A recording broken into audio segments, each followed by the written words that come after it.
well on a farm. I think I will get on better here than I would have at Knoll Hill. It was too easy, really. I often think of the little kids in Beach Home. If you have some photos, could you please send me them? Loads of love, Gail. P.S. I hope you haven't forgotten me. Please write back. And I sent the parcel, and it will give, I can remember clearly that it was, I sent it in a Dunlop plimsoll shoebox belonging to a child in the orchard that had had a pair of new plimsolls in, and we packed this little box up together with 3 comics. One of them was Marilyn, one was Mirabelle, and something other or other that she was rather keen on at that time. She was only 16, you see.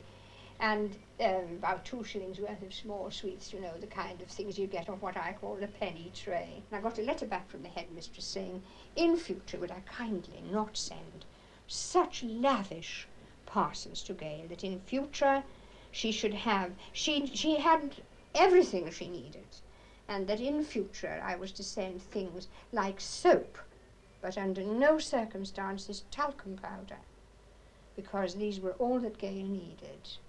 And I was so shocked. I made up my mind. I've still got that letter. I was so shocked about it that I thought, well, here is a grossly deprived girl. A few sweets were a very comforting thing. And this girl who had no background, nobody, you would have thought they would have been so pleased that someone should send a parcel from a place which was a link with her past, which she so desperately needed. But all I got was this chilling and chilly letter. Oh, and the thing which really made me angry about that letter was, and only the better kind of magazine. What do you call the better kind of magazine, the lady? Dear Mrs. David, I had a fight the other day and now I'm locked up for it. I don't know how long I have to stay locked up, but I don't care. They can keep me in here forever and I still wouldn't care. We have to wear the uniform all the time. I'm not allowed to write to Mary, and I bet she will think I've forgotten her. So if you see her, please explain to her that I can't write. No, I'm not working on the farm, I'm in the kitchen. I'm only a red badge, and you have to be a yellow or green badge before you can go onto the farm or gardens. You have to be here at the very least 2 months before you can have anyone visit you, and at least 6 before your visitor can take you out. I'm sorry I didn't write last week, but I can only write 1 letter, and I had to answer my child care officers. I miss you, and I wish I was back at Beach Home. Please give my love to Glenwyn, Mr. David, Blackie, and all at the orchard. Well, please write to me again soon. Loads of love, Gail. P.S. Do you think you could send me some photos of the little ones, as I have been talking about them, and I would like to show everyone what they're like. Write soon, Gail. Her next home, Exeter Prison, waiting to be moved on, this time to Borstal. At Farringdon House, she'd fought authority and wouldn't give in. In court, they called her grossly undisciplined. Dear Mrs. David, well, as you can see by the paper I'm using, I'm in Exeter Prison waiting till I go to a Borstal. I guess I knew it had to happen sooner or later, and now it has. I'm really sorry that it has, but I suppose I've just got to face up to it now. I don't know how long I will have to do at Borstal, but I guess it'll be up to me now. Please don't stop writing to me, and please don't disown me, because you're the one person that I really do care about. I haven't had a letter from you lately, but I think Mrs. Drysdale wouldn't let me have any letters from you the last few weeks I was at Farringdon, because I was kept locked up in solitary confinement till I went to court. When I went to court, nobody came on my side, not even my welfare officer. I felt really awful. I was really scared when I first got here, but everyone has been quite all right to me so far, and I feel a lot better now. Well, enough of my troubles. How are they all at Beach Home? How are the little kids in Ash? I wanted to work with children, but I don't suppose I'll be able to now. Still, you never know. How are everyone at Sutton Grove? I hope they're all keeping well. Give my love to Blackie. Loads of love always, Gail. P.S. I miss you very much, and I really am sorry. So please write back to me soon. Gail. Gail was never to see the kids at Beach Home again. From Exeter, she went for Borstal training. They moved her on for this to Holloway prison and put her in a cell.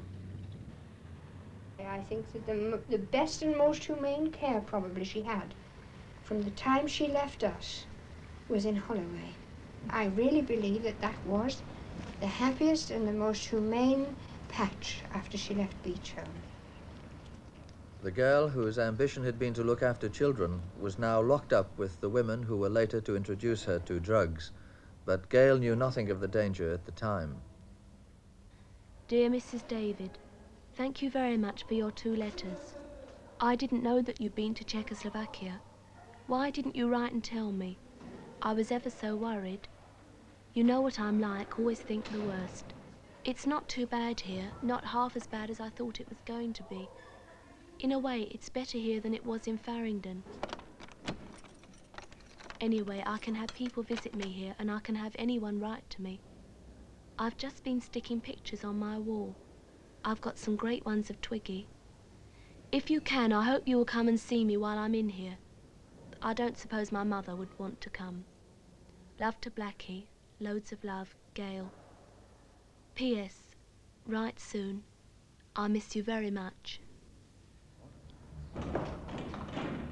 Well, and she came out of prison on her 18th birthday, and she came into London on a Saturday with a warrant to travel and 30 shillings from the aftercare people on a Saturday afternoon, went into this hostel. A job had been found for her, and the hostel had been found for her. She'd never seen either. She met their friends who had been in Borstal with her, and one of them happened to be a drug addict. She had been found a job as a Petropub attendant and was due to start work at night. These girls said, "Oh, don't go to work tonight, your first night out," and so on. "You come up to Piccadilly with us." And this girl went up to Piccadilly, and there she was given drugs. She told me this herself many times since, that on that night these friends gave her drugs, heroin mainly.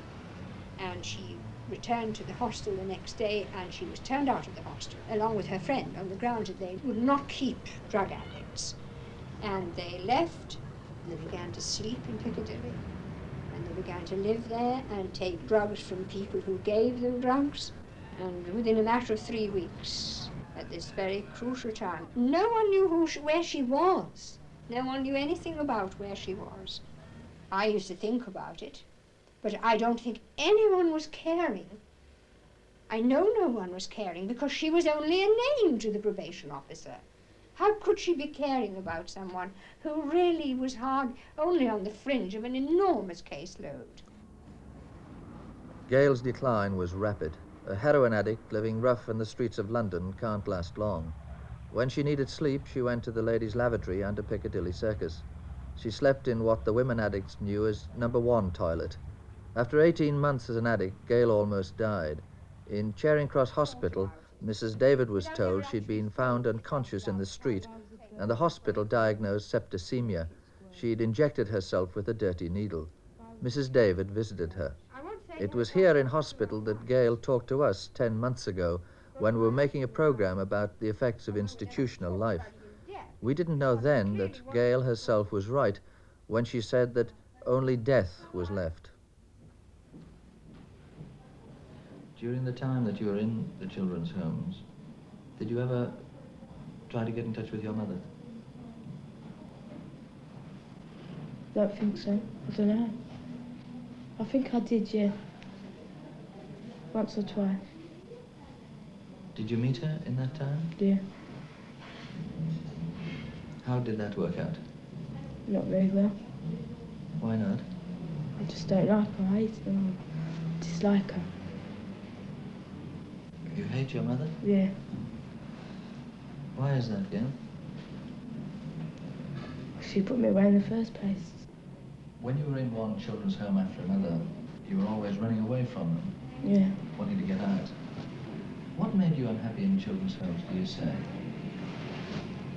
You were just, like, when you went to school, you felt different from the other kids. Because you couldn't, you know, you couldn't take your mates home for tea and that, could you? So there was too many other kids back then, you know. And you used to have labels in your clothes. You know, like your coats and your jumpers. The kids used to say, what's that, you know? You felt odd. So in the end, I didn't like going to school. So I just used to run away. But what about now? You left the children's homes. They indeed have nothing to do with you. But Mrs. David, the teacher, for instance, she still visits you. Hello. How do you feel about that? I don't know, she wants to come visit me. Don't know why.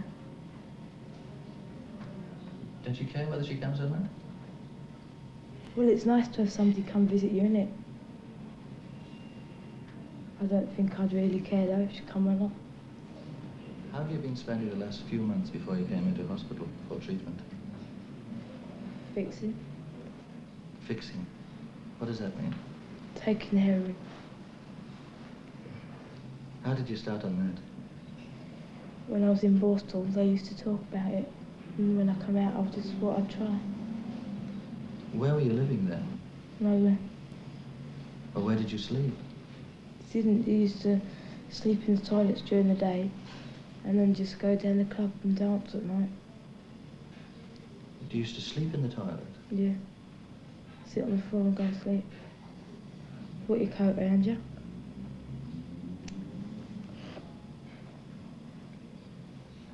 What's going to happen with you in the future, Gail?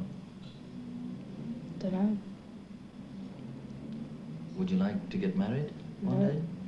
No. Why not? Don't fancy it. And you can't see anything to do other than take drugs? No. Well, what's the point of it all? There's no point, really. Well, why do you do it? Wish I knew myself sometimes. Well, how will you live when you get out? National assistance. Or you can con it, ask people for a shilling. Soon works up to a lot. Or beg for it? Yeah. You don't mind doing this? No. What kind of a state do you think you're in, Gail? I don't think I'm in a state. Are you happy the way you are? Happy as I'll ever be. What does that mean exactly? Just happy as I'll ever be. What it says. Have you been happy in the past? I must have been when I was younger. What do you mean when you were younger? Well, I must have been happy sometime. You can't be miserable all your life. Where do you think you're heading, Gail? To die, I suppose. To die? Yeah. But you're only 19. You have an IQ, they say, of 120. Yeah, Which makes that's what they say. And you're pretty. Awful. Do you think you're going to die? Yeah, I don't mind that. You don't mind dying? No. Why do you say that? I don't know, I don't really want to live. Gail was almost beyond help now. If she really didn't want to live, what could anyone do for her? I feel very badly about her today. I feel much more depressed than I did last Saturday. Why?